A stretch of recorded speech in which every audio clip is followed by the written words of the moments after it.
Hello, good evening. Welcome to Secure the Continent. I am Lekon Onobanjo, and this is where we get to know all the security situations across the continent. But before today's discussion, let's look at the top security headlines across Africa. 13 Sudanese migrants killed, 27 missing off Tunisian coast. 8 groups sound alarm over escalating DR Congo violence. U.S. calls for investigation into alleged killing of civilians in Ethiopia's Amara region. Students of the Federal University of Technology, Accra in Nigeria, protest incessant robbery attacks. Don't go away, I will be right back.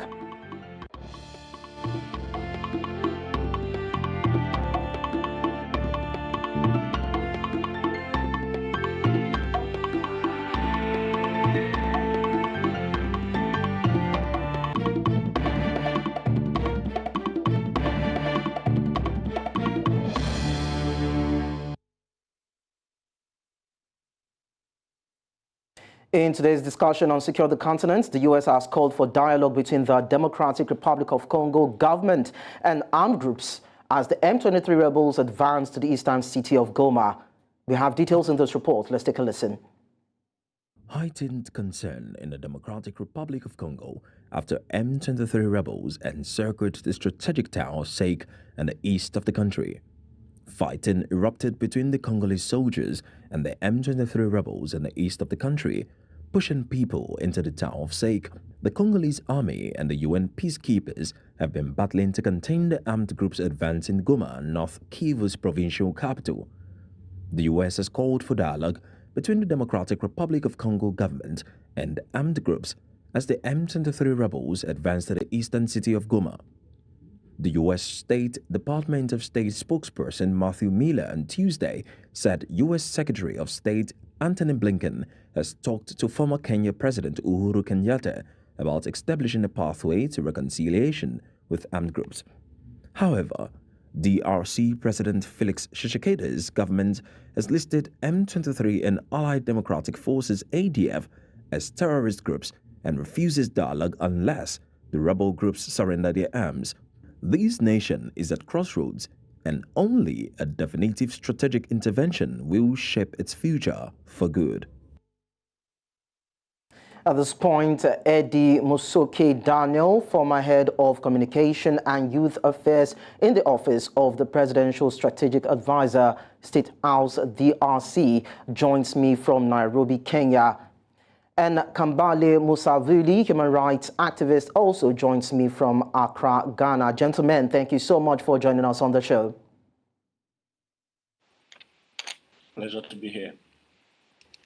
Okay, so I'll start with Eddy. Now, the M23 rebel groups were formed in 2012 by former members of the National Congress for the Defense of the People.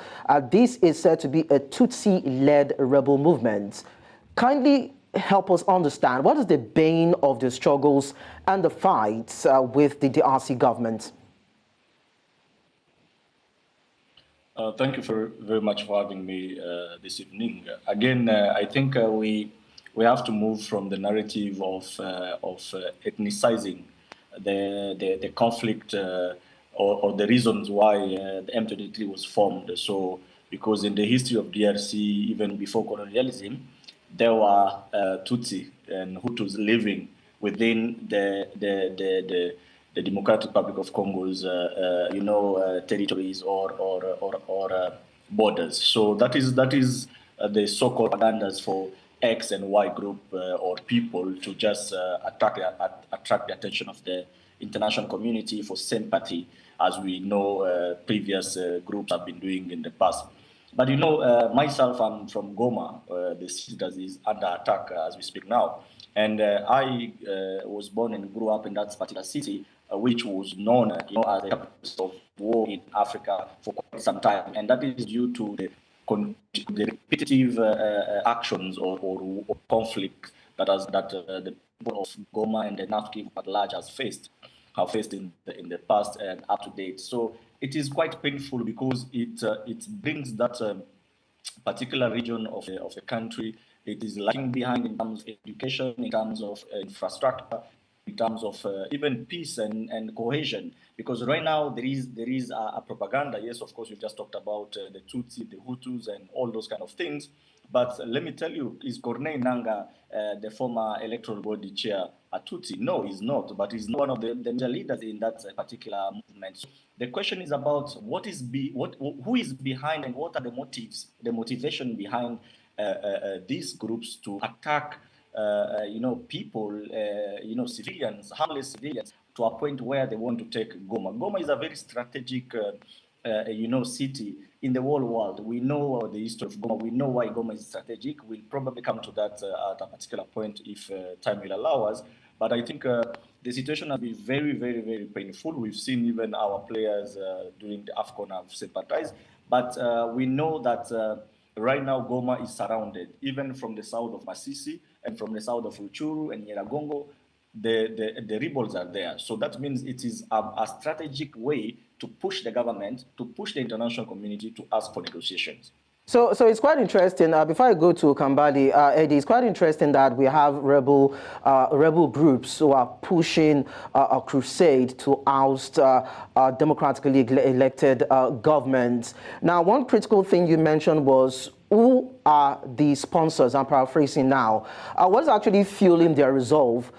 Who or what are the things that are said to be driving their cause? Who are those, if you can identify, that are pushing and supporting this crusade?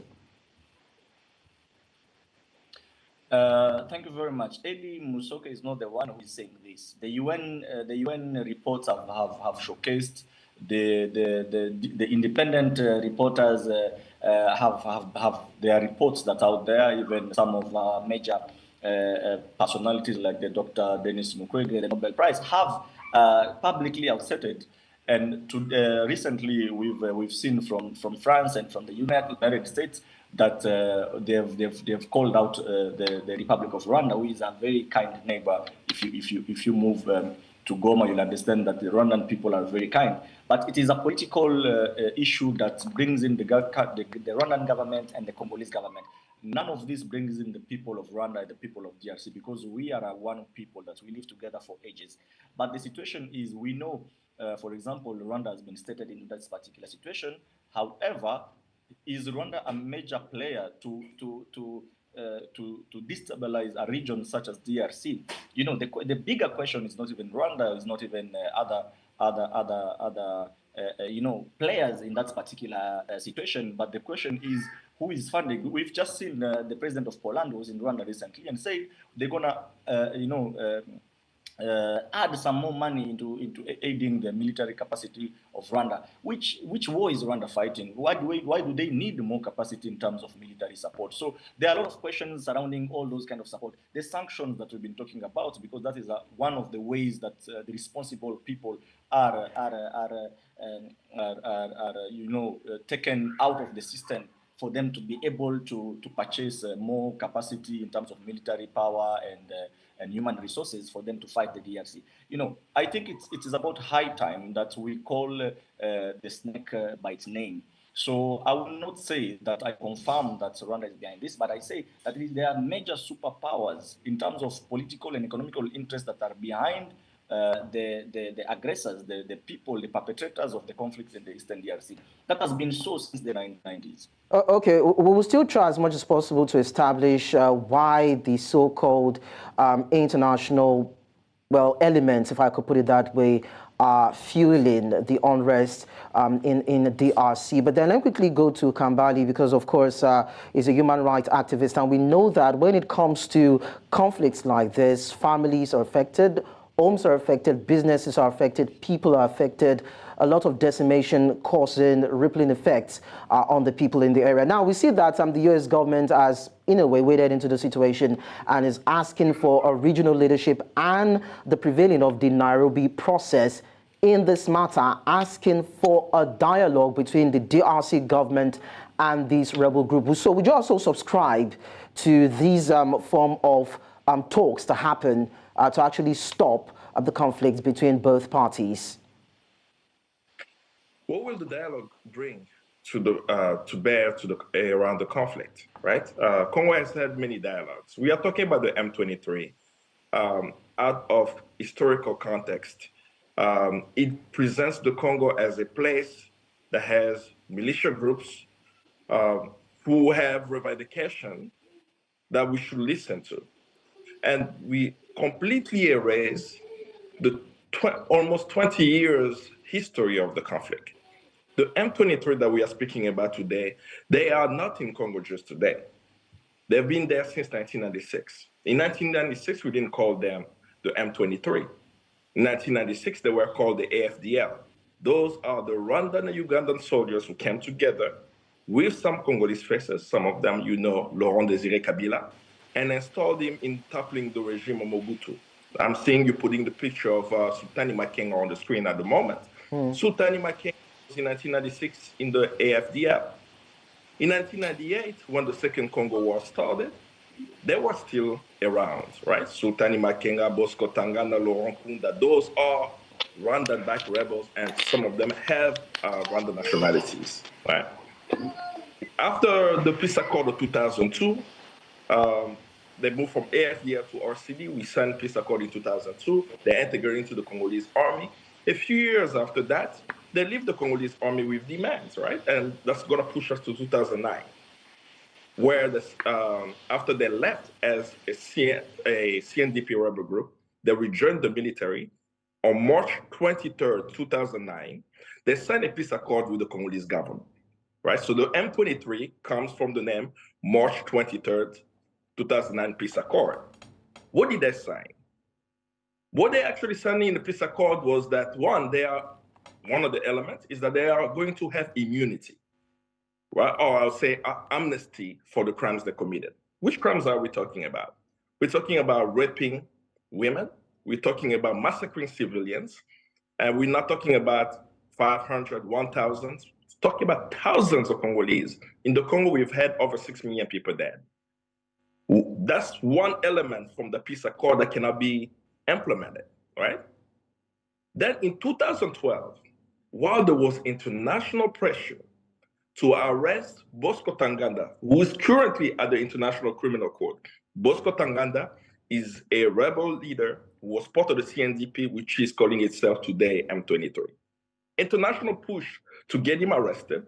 He turns himself in Rwanda at the US Embassy. And while this is happening, the CNDP morph into the M23 and say that we need to negotiate with the Congolese government because we did not implement the clauses of the March 23rd, 2009, and they're calling themselves M23. But they were defeated thanks to military support of SADC nations and also international pressure. The international pressure that actually worked is that the United States actually sanctioned Rwanda by withholding military aid to Rwanda, and many European nations follow suit. Why is that critical? Because half of Rwanda's budget is international aid. Literally, the country does not work without international aid, and that actually pushed Rwanda to stop supporting the M23, and militarily they were defeated. What we don't discuss is that in 2013, when the M23 was defeated, they disappeared. Where did they go? They went to Uganda. They completely disappeared, and a decade later, they are coming back with a demand of dialogue. So I totally understand why the Congolese government does not want to negotiate, but it's not a question of the Congolese government, right? It's a question of what do the Congolese people want? The Congolese people want justice. It's not a question of M23 because we already know, as Mr. Musoke already mentioned, well, we know who supports the M23. But there is a process that the Congolese people have called for, right? They've called for justice.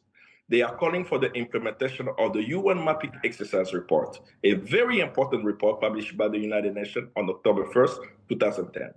This report says that what is happening in the Congo are war crimes, crimes against humanity, and possible genocide if proven in a competent court, and singles out Rwanda for committing genocide. In 2024, we have a case like this, by the way, right? But it's not around the Congo. Is South Africa taking Israel to the International Court of Justice? And the International Court of Justice says that Israel is committing genocide and there need to be actions around it. Congo already has done that in 2010. So in 2024, discussing what should happen with the rebels, we can go to the negotiating table. And as long as there is no justice, that people continuously are committing crimes and they're not held accountable, tomorrow we're going to have another rebel group with another acronym. By the way, M23 today, even though we are calling them M23, we know they have morphed into something else. Now, right? They call themselves right now Alliance Fleuve Congo, AFC. They had a press conference in Nairobi where they came out. So a few years from now, we're going to call it another acronym, and we will actually assume that these are new groups and that there is an internal conflict. Congo is stuck in a war of aggression. Congolese are not fighting themselves, right? It's a war of aggression using proxy rebel militias where Rwanda and Uganda, two of U.S. staunchest allies, are supporting militia group for what we are now discussing is the control of Congo's vast mineral wealth and land.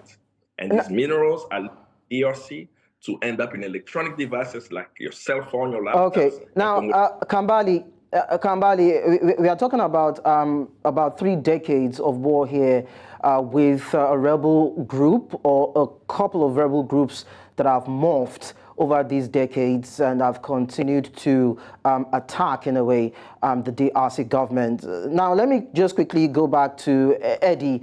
Now, looking at the intervention of the U.S. In this whole matter, calling for a dialogue, I can sense something in between what you've said and what Kambale have said, which is that the external force, or the third force, which is probably the West, you talked about Rwanda, Uganda, might just be, in a way, supporting the cause of the rebels. So does this smack of hypocrisy on the part of the U.S. that is now calling for dialogue? It has been hypocrisy all along. It has been hypocrisy all along. We cannot live in a world of double standard. We cannot live in a world where it is Ukrainian lives matters more than Congolese lives, or Israeli lives matters more than Palestinian. So these are very, very there are things that disturb. It's a very disturbing statement that few of us, either independent analysts or former government officials, can talk about it. Because the reality is they have the power. They have the power to end the war. They have the power to put a term to it, but they're just not willing to do so because they are gaining politically and financially. But Eddy, are there evidences? Do you have documents or any proof to show that there are underdealings from the powers that be, and the fact that Rwanda and Uganda are supporting the M23 rebels? Do you have something concrete that you can hold on to present to back up your claim? I will give you two major things, and these are not documents. Documents they are already all over the world. We have documents from the UN. The UN has already made several reports on that. We have resolutions that have been ignored by the West and their allies in the region. We have a lot of proofs. There is no need for me to give another document because they are all over there. But I'm going to give you two major facts. And one is the Bunagana city has been taken by the M23 rebels for over 600 days now. Bunagana is literally at the border with Uganda. And during the ESC, the East African Community Regional Forces presence in the Eastern DRC, it was given to the control of Uganda. And when the ESC left, it is back in the hands of the M23 rebels. So there is an amicable handover between Uganda and the M23 rebels. I'm not insinuating that they are 100% behind it, but because the superpowers might be the ones that are provoking all this for their economical and political interest. But again, that is number one fact. Why are they quiet about those places? Let me tell you one thing, my dear friend.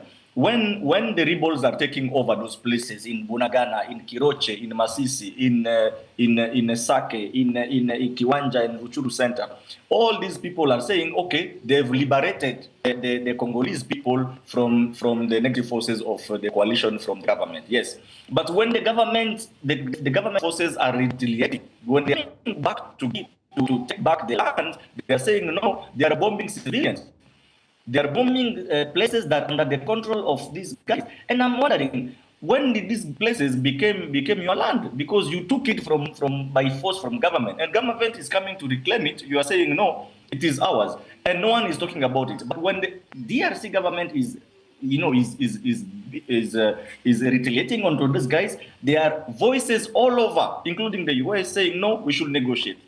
Let me tell you the second and probably the last fact about this. The second fact is look at the double standard. It is clear, it is intellectually clear that when you talk about humanity, you are talking about the entire human race. You are talking about all the countries that are in the UN charters or those who are not. But when it comes, for example, to Ukraine, which we really understand, we've watched everything about Ukraine and Russia, and really understand its lives lost. But billions, if not trillions of dollars are being taken out by the government, by the US government, to support the Ukrainian fight for their freedom against Russia. But what are they doing against DRC? France has just given $99 million to support education in North Kivu, a place where the rebels have taken over. Where are these girls and boys going to study from? Are they going to study under the sound of the bullets? Because that's the music we've grown up to. You know, and why don't you give military support to the DRC? Also, let's say, let's fight okay, we have agreed. There is no Rwanda, there is no Uganda behind it. It is just negative forces against the freedom of the Congolese people. So give us the military support that you are giving also to Ukraine and Israel, so that we can fight these negative forces. Let's forget about Rwanda. Let's forget about Uganda. Let's just fight freely. Do you know why there is a lot of pressure right now to negotiate? It is because of Goma. Goma is being taken, and Goma is a very strategic city for the Western Alliance, because Goma is hosts 80% of the MONUSCO headquarters and all these people and the military forces. Goma hosts more than 90% of the NGO and the UN system agencies system headquarters for the whole country. And also, Goma is a strategic door to the East African community, as well as even to the other places. It's cheaper for you to go from Goma to Dubai rather than going from Kinshasa to Dubai. So it is a very strategic in terms of tourism, humanitarian support, political, economic, and even trade. So when they put pressure on Goma, the government will be, okay, we are liable to lose Goma. This is becoming dangerous. We don't know what is going to happen when we lose Goma. Okay. So it is a lot of political and economical, negligence from both the West, the people are behind this, and also our government. Let me say something as I land. Okay. It is not only to send the message to those we support. They are presumably the perpetrators. It's also us, the Congolese people, the government. Our government is quiet. What are the policies that are existing in our country for self-defense in terms of those attacks? Eddy, you might have to hold your thoughts for a while. We go on a break and return. Then we look at how strategic. We'll look further at how strategic Goma is and what the response of the president has been over this matter. Do stay with us. You're watching Secure the Continent.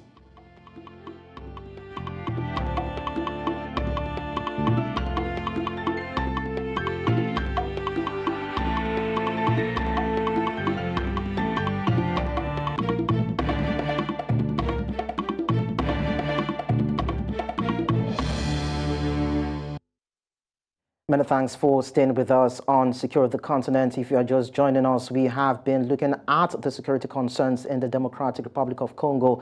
And yes, we've been talking to Eddy Musoke Daniel, former head of communication and youth affairs in the office of the Presidential Strategic Advisor, State House DRC. Of course, he has been talking to us from Nairobi, Kenya. And Kambale Musavuli, a human rights activist, has also been contributing to the show all the way from Accra, Ghana. Gentlemen, it's nice to know that you're still with us. Now, let me quickly go back to Kambale. Now, the DRC president, that is Felix Tshisekedi, has designated the M23 rebels and the allied democratic forces as terrorist groups, and he has said vehemently that he's not going to dialogue with them because they are terrorists. But then when you look at how strategic Goma is, just as Eddy has mentioned, you look at the outlines and what Goma stands for in this particular crusade and the talk and the fight between these rebels and government. Now, if the president refuses to dialogue with these rebels without getting any support whatsoever from any external force, and we have a rebel group that is already advancing towards Goma with the possibility of taking over the seat of power, what do you think at this point the president should do? You are putting me in a very difficult position, as almost as you are saying that I should be the spokesperson for the president. But I will try my best to respond to that. The president of the Congo making that statement, it's not coming from him, right? It's coming actually from the Congolese people. And we know who the M23 is. As I said before, they are the AFDL, they are the RCD, they are the CNDP, they have the M23. It's the same rebel group, which has had many dialogues with the government, but it has not actually brought any fruit to bear because they continue to cause havoc in the Congo, and Congolese are dying.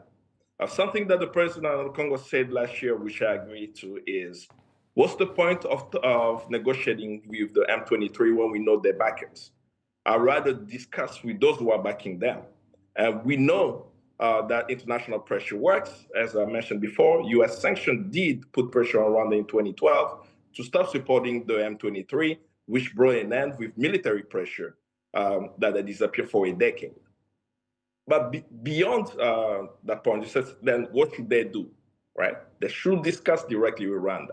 Rwanda and Uganda must become stakeholders for peace in Congo. But Rwanda has come out to say, sorry to cut in, but Rwanda has come out to say that it has no hands at all in what is going on between the rebel group and the government. It has vehemently come out to say that it is not supporting and it knows nothing about the fight. It's an interesting statement. So let's use the facts. The Congolese government bought 3 drones, right? 3 Chinese drones, the CH-4 drones. Beyond the US drone, the Chinese drone, we had the UN drones also, which has documented not just the M23, but Rwandan defense forces on Congolese soil. So let's step a few months back, in November 2023, before the presidential election. What took place in Congo? The CH-4 Chinese drone filmed Rwandan soldiers on Congolese soil with the M23, and the drone received an order to shoot at these soldiers. The drones actually killed Rwandan soldiers on Congolese soil. Do you know what happened after that? The United States dispatched one of the most important person in the US administration. Her name is Avril Haines. Most people don't even know who she is. Avril Haines is the director of national intelligence in the United States. She's in charge of 17 intelligence agencies in the United States, including the CIA. On November 19th, 2023, she was in Kigali meeting with Paul Kagame. On November 20th, 2023, she flew to Kinshasa to meet with Felix Tshisekedi. On the flight back on the 21st of November, back to Washington, D.C., the White House put out a statement that the United States has brokered, right? They have brokered a ceasefire deal between Rwanda and Congo. They didn't broker a ceasefire deal between the M23 and the Congolese government, right? They broke a ceasefire deal between Rwanda and Congo. And as you read every statement coming up from the United States, coming up even from France, from the European Union, everyone has the evidence because it's not just an accusation, right? Video footages are being presented. I said, here are the Rwandan soldiers on Congolese soil with the M23. Here where we bombed them. That they are continuously saying that Rwanda should stop supporting rebels in the Congo. But what I'm saying is, U.S. statements for Rwanda to stop supporting rebels in the Congo is insufficient. Right? We're not appealing to the United States to put pressure on Rwanda. We are saying this. The United States actually has a law on the Congo in the books. It was signed into law in 2006 by George Bush. This law is called the Democratic Republic of Congo Relief Security Promotion Act of 2006. This law in section 105 says this, that the Secretary of State has the power to withhold aid to a nation destabilizing the Congo. That's a United States law, not a resolution, but a law. What did the Secretary of State Blinken do this week as it relates to the Congo, flying from Angola, where he was? He's asking for the Congolese to dialogue with the rebels. But their own law, right, is saying that if you have evidence that a nation is destabilizing the Congo, you should sanction. But the US funds the Rwandan military. Antonio Guterres, the UN Secretary General, in an interview on France 24 says this, that the United Nations peacekeepers are inadequate in stopping the M23. Why? Because the M23 has sophisticated weapons. What are the sophisticated weapons documented? Night vision goggles, anti-air missiles. They even have anti-drone missiles right now because one of the drones was hit. Where does the M23 get sophisticated weaponry? The group of experts has shown that it's Rwanda. Where is Rwanda getting military equipment?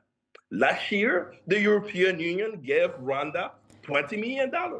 The president of Poland, who was in Kigali just 2 days ago, says that they will support Rwanda militarily.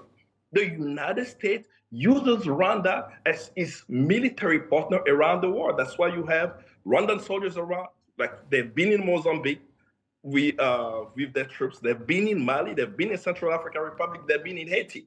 Now, they are funded by the West. So those are not just idle accusations. Kambale, thank you very much for your summation. Let me quickly go back to Eddy and permit me to play the devil's advocate here. Now, you've accused the U.S. government of supporting Israel, supporting Ukraine in their war with their enemies, but then they've not provided that kind of support for the DRC in combating the M23 rebels. And of course, from what Kambale has said, it seems as though the US or the West is coy on the issue between the government of the DRC as it is playing out with the M23 rebels, which might in a way suggest that probably the US has a soft spot for this group because they may feel that there's a violation of their rights. Why am I saying this? Now, the M23 have come out to say that they are demanding for security guarantees, open dialogue, and release of imprisoned members. That's what they're asking for. Now, is that too much to ask for a peace deal to be struck between the government and these M23 rebels? Or you would say that this group whatsoever has no legal bearing opposition to make demands, and you'll probably equate them with the Hamas terrorist group or every other kind of terrorist group that some way, in a way or the other, has been carrying out militarized onslaught against certain governments across the world? Thank you very much. This situation of the DRC is a very, very complex situation, my dear friend. As much as we are passionate about the DRC, about the region, it might be very complicated to finish this story in the length of time that you have. However, it is quite clear the way the international politics play out. We do understand how some of these things work, and no government will come clearly, and I'm starting with this statement, then answer you. No government will come clear whatsoever. No organization will come clear whatsoever and say in public on national television, on social media, and say, we are behind the conflict and the wars in the Eastern DRC. No one will ever come out clean. Just like, when a little child has done something and they know that it's wrong, they will always try and find out who is the next victim. No, it's my brother, it's my big brother, it's my small brother who did it. We are Africans, we know how it works. And that is the politics of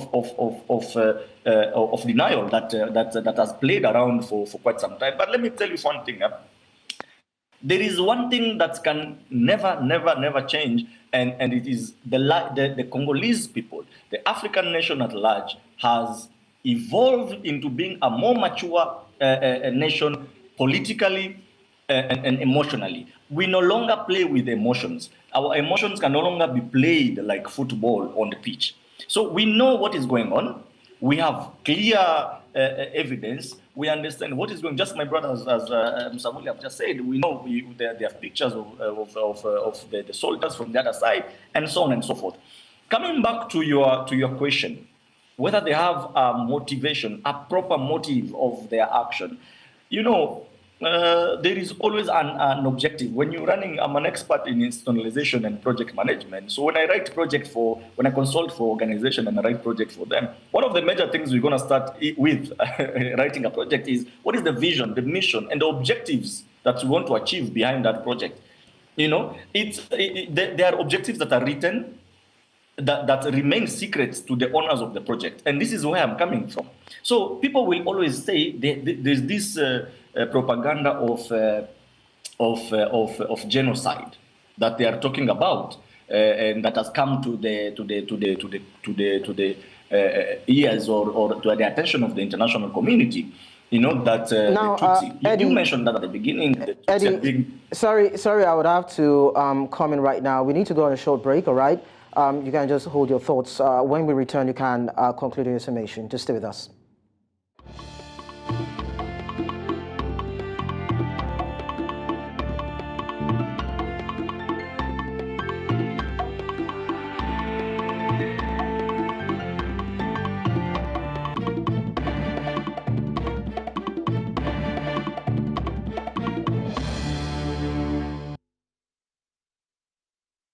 Well, it's a dire situation in Democratic Republic of Congo, where the M23 rebels have been said to be advancing towards the strategic city of Goma. And the thought of the plot is probability of these group of rebels toppling the democratic dispensation of Felix Tshisekedi in the country. And we've been talking to our guests, and they've been helping us to dissect this matter, looking at what it is and what it might be. I'm talking about Eddy Musoke Daniel, who is the former head of communication and youth affairs in the office of the presidential strategic advisor, State House in the DRC, and Kambale Musavuli, who is a human rights activist. Now, let me go to Kambale. Oh, no, let me quickly go to Eddy now. I need him to quickly finish on what he was talking about. I'm looking at the underlying factors that is propelling or pushing the onslaughts of the rebel group, and what needs to be done at this point to ensure that probably, if there can be a resolution to these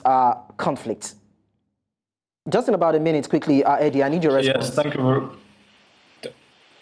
Thank you very much. As I was saying, there's a lot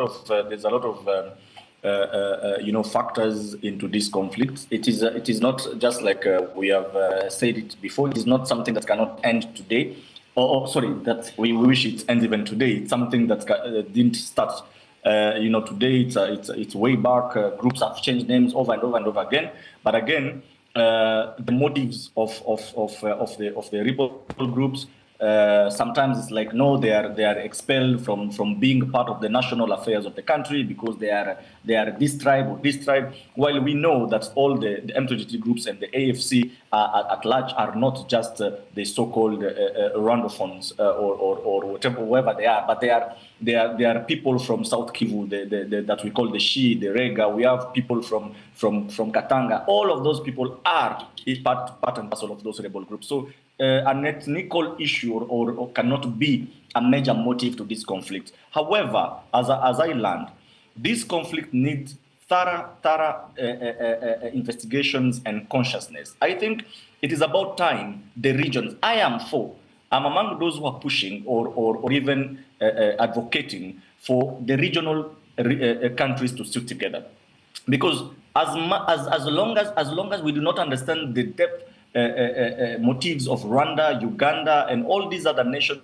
within the Great Lakes region to either attack directly or indirectly the country, we will never sort out these issues. We will not have sustainable peace. We can have a deal that will last 2 years or 1 month, but we'll never have sustainable peace. And what we want is sustainable peace, because right now the country has reached over 7 million internally displaced people, and that is wrong. That is cruel, because the next conflict we're going to have after the armed conflict is going to have the conflict of ethnical conflict. Okay. We're going to have the conflict of hunger. People are dying of hunger because they have left their farms and everything. And lastly, we're going to have a conflict of anger, where everyone are like, people are like, you killed my mother, you killed my parents when I was young. And now, 20 years down the line, the conflict will never end because we have transformed it. It will become a generational conflict. Okay, and that is not what we want to have in the okay, so Kambale, as we see it now, the situation is exacerbating, and we might not be able to quantify the spillovers of this particular situation between the rebel forces and the DRC. But interestingly, now there is the EAC regional force that was at some point deployed in 2023, and sadly, they have actually recorded limited success in decimating the M23 rebels.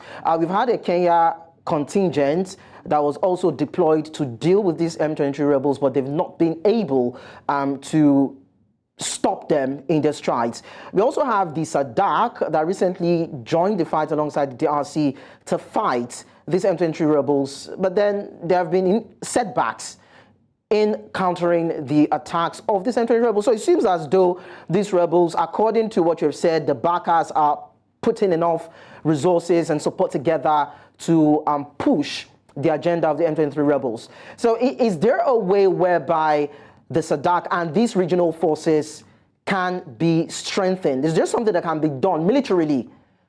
Probably a joint coalition of some sorts to fight back, to help rest or to help save the democratic, of course, government of Felix Tshisekedi in the country. Can anything be done militarily now? And militarily, right? There is a diplomatic and political solution to the conflict. I will quote Patrick Cameron, who was a UN commander for the MONUSCO forces in the 2000s era. And in the interview he gave, I can't remember which station, and he was speaking about the CNDP, which today we are calling them M23. And he said that the CNDP is a political problem, not a military problem. You can put a military pressure, but unless you deal with a political problem, it's going to be a continuous issue in the Congo. And that's what we're seeing, right? The M23 was defeated in 2013.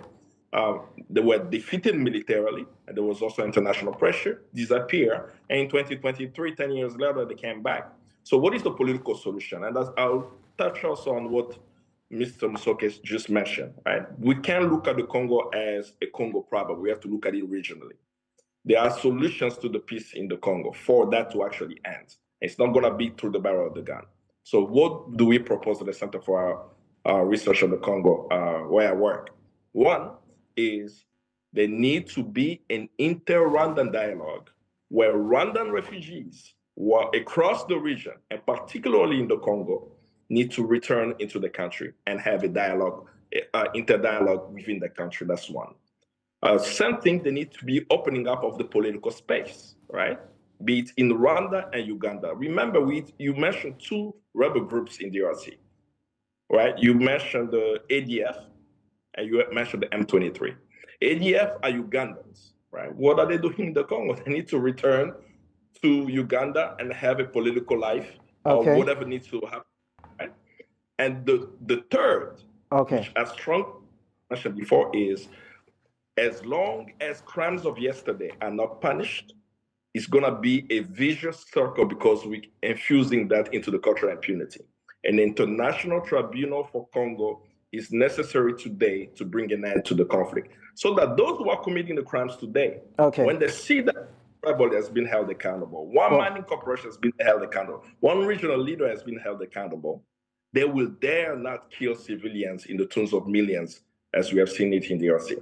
Well, we actually hope that something drastic will be done in this case to save the lives of people who have been traumatized by the onslaught of the M23 rebels against government. But at this point, I want to say a very big thank you to Eddy Musoke Daniel, former head of communications and youth affairs in the office of the presidential strategic advisor in the State House of the DRC, and of course, Kambale Musavuli, who is a human rights activist. Thank you so much for your contribution on the show.